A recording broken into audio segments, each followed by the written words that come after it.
Hey folks, Ted here. Made it back home. For y'all that know, I went out to the Black Creek Ravines Conservation Area to do some hiking this morning, which is near Middleburg, Florida. The plan was to hike out to the primitive camp area, scope out that camp area for future camp trips. While I was there, I intended to light up one of the stoves that I do carry and try one of these Mountain House freeze-dried meals and let you all know what I think about it. So we're going to do actually kind of like two little reviews here. The first one is going to be, like I told y'all last week, was I purchased a bud stove, which it's still hot from when I tried it to make sure I knew what I was doing.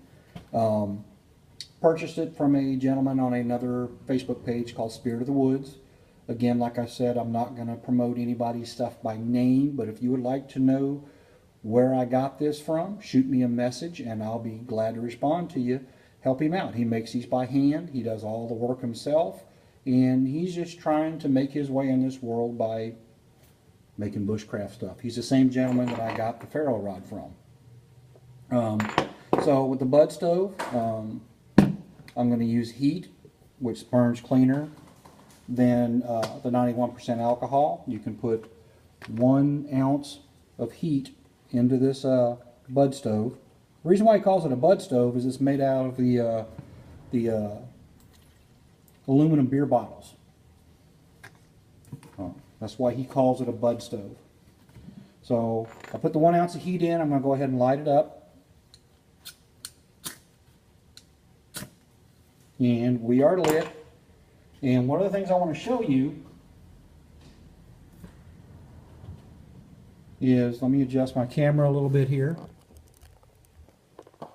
is as this is lit, as you can see it's lit, and the gas heats up, he's got these ports drilled into the sides of this around the entire top of it.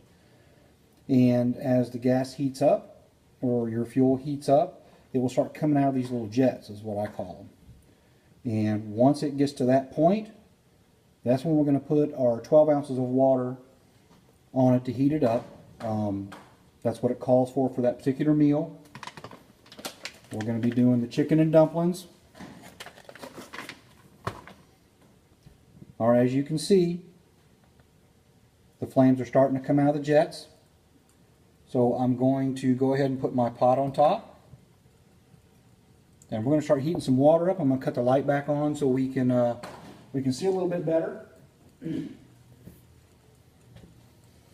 So these Mountain House meals, I've found them in sporting goods stores, found them at Walmart, you know, all kinds of places.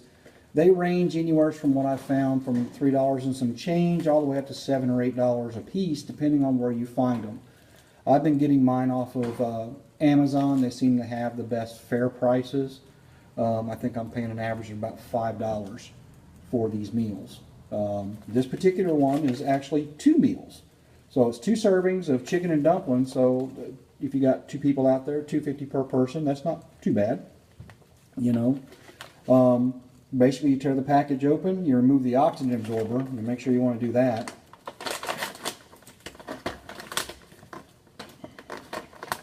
Which is in here somewhere.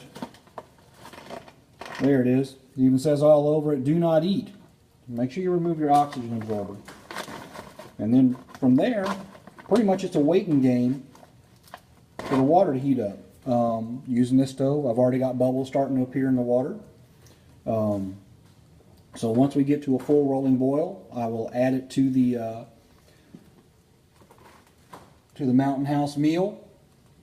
And I won't make you guys wait 8 or 9 minutes, which is what it takes for us to all reconstitute. So once I get the water in there and we get it mixed up and everything, I'll stop the video and we'll start another one. But let's see if I can get this up here so you guys can see what it looks like. And that's what it looks like in the bag. They're pretty light. Like I said in my video, what do I carry in my pack? I always keep 3 of them in my pack. You just never know how long you're going to be out there.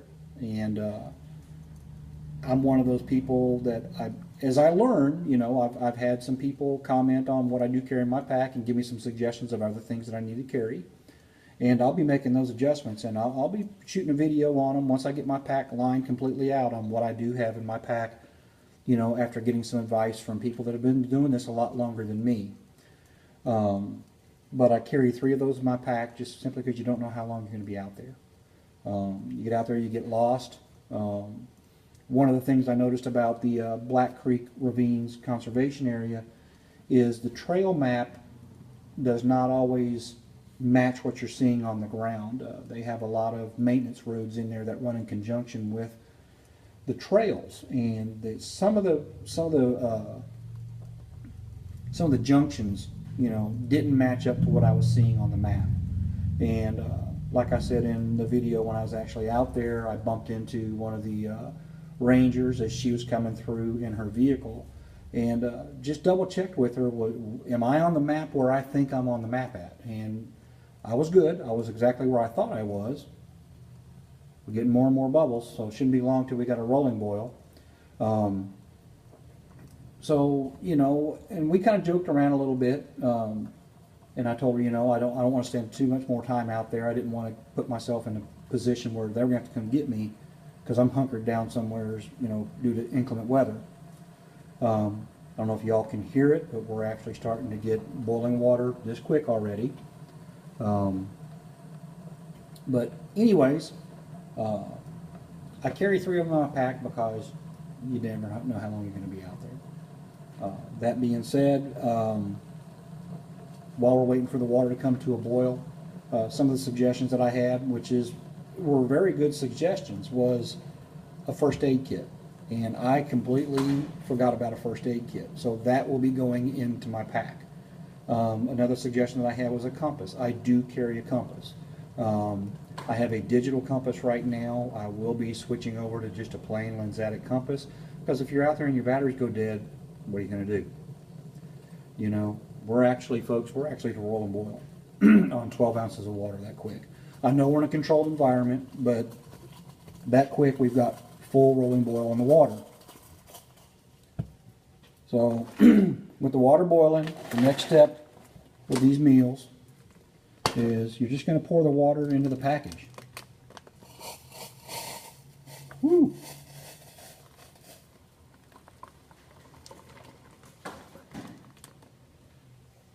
After you got the water in, what it says to do, the next step is to stir it up.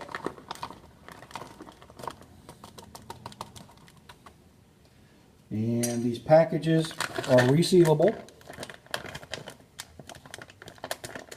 And basically what it says to do is seal it back up.